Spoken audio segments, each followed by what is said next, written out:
Hello, I'm Daniel Sparler. I'd like to welcome you to our garden in Seattle's Seward Park neighborhood. Let's take a look around. Before we start the narration, however, you need to meet the garden's co-creator. That's my husband, Jeff Schouten. Not only has he built all the structures that you will see, he also has learned a lot about gardening, some of it against his will, but he's a great listener.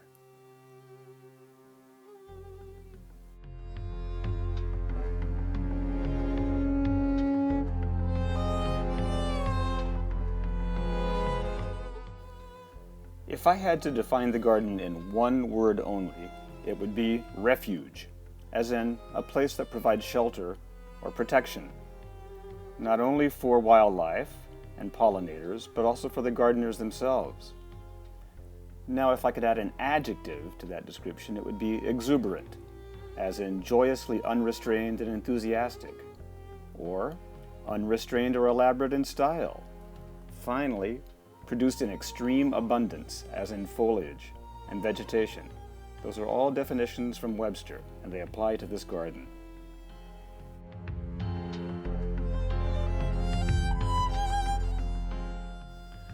When we moved in the beginning of 1992, we had no intention of creating a garden.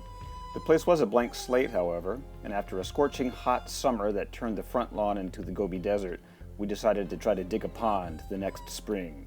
We hit blue clay though, that stopped us cold. We hired an excavator who helped out, and that created our first water feature.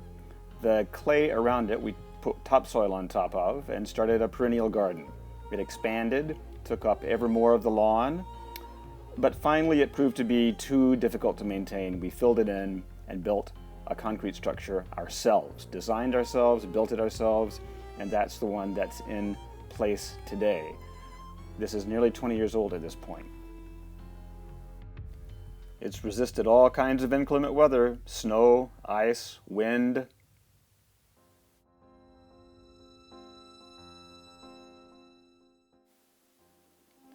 My philosophy of gardening is pretty simple.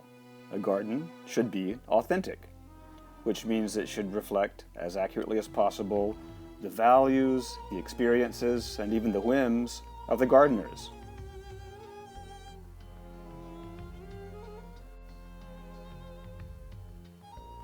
As such, this garden of exuberant refuge consists of a collection of things that make me happy, mainly plants native to parts of the world in which I have traveled and lived, from East Asia, South Africa, all over Latin America, and the Mediterranean. I lived in Japan for a year and a half, developed a love for Japanese maples there, which explains the presence of this Shishigashira, lion's mane maple, planted in 1996, now among the tallest in the Pacific Northwest, or so I'm told.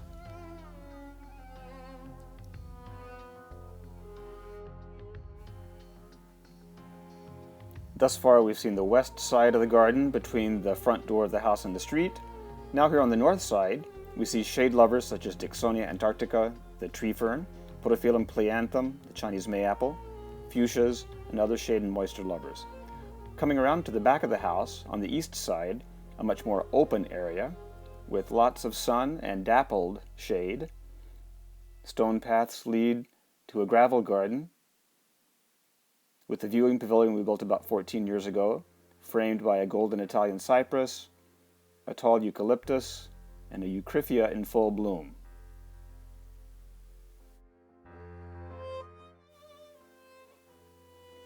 This zone just behind the house is shielded from the late afternoon sun, making it ideal for sitting and relaxing at the end of a long day, entertaining a friend or two if permitted by the pandemic, and being surrounded by the intensity of colors, fragrances, bird songs. The flowers pop, but also the foliage does too.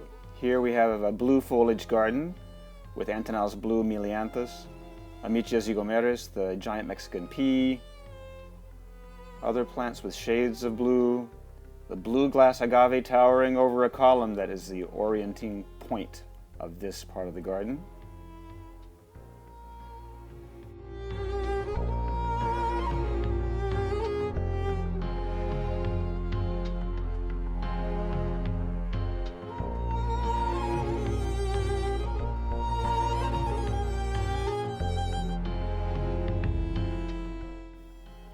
The focal point of this east garden is a triangular gravel bed for plants that love drainage in the winter.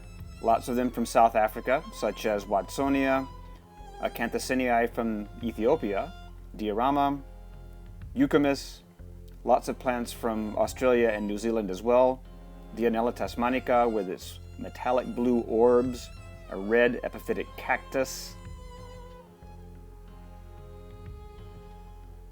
Now, overseeing this all is a pavilion we built in 2007. We called it our viewing pavilion. Come rain or shine, we can observe the garden. There are lights so we can sit out there at night as well. You never know who might be there, just watching over things. And there he is, Jeff Schouten, builder extraordinaire. He built the entire structure there, raising his martini to us. Now we're heading over to the first of the major projects we endeavored. It's a faux ruin. We call it our greco-roman piazza. We started it in the year 2000, carving out some space from the least usable part of the garden. Couldn't grow anything there. Built all the forms ourselves. Had a quite elaborate concrete pour, involving the help of neighbors and relatives. Miraculously, it all held together.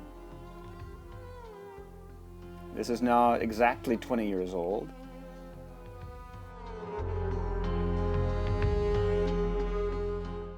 We'll complete the tour now with the stop on the south side of the house to see our Xeriscape bed. Brick wall, facing south, perfect for cacti and succulents from the desert southwest in North America and South Africa. Quite a transformation from 25 years ago. Little by little we introduced our dry-loving friends here. They grew and prospered. The middle of May, we got a huge surprise. My agave havardiana, 20 years old, planted 19 years ago from seed germinated by a friend in Portland, began to send up a peduncle. Now this is a monocarpic plant. It blooms once and then it dies. I only know of one other instance of a large agave like this blooming in Seattle. A couple of years ago at the Arboretum, there was. Now this one is just about 12 feet tall. The buds have opened gradually from the bottom. These are the first ones opening, a little bit like watching turtle eggs hatch, I guess. First the stamens come up, then the style, then the pollinators find it. The honeybees are here in droves, and I hadn't seen honeybees elsewhere in the garden all year. The bumblebees, mason bees, and orchard bees stay away. This, I hope, will produce hundreds and hundreds of viable seed. The plant has already made numbers of offsets at the bottom, so life will go on even though the mother plant will die.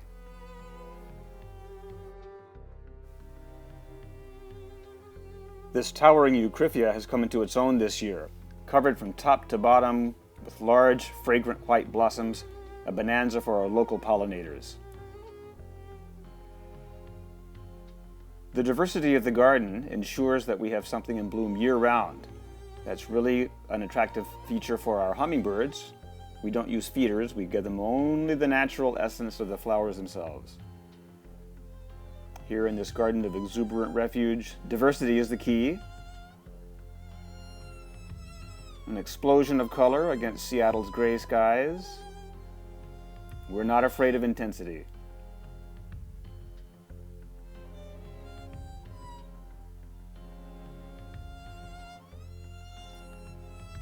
Both Jeffrey and I wish you many years of delightful gardening, reveling in nature and in color, and appreciating the circle of life. Thank you for visiting.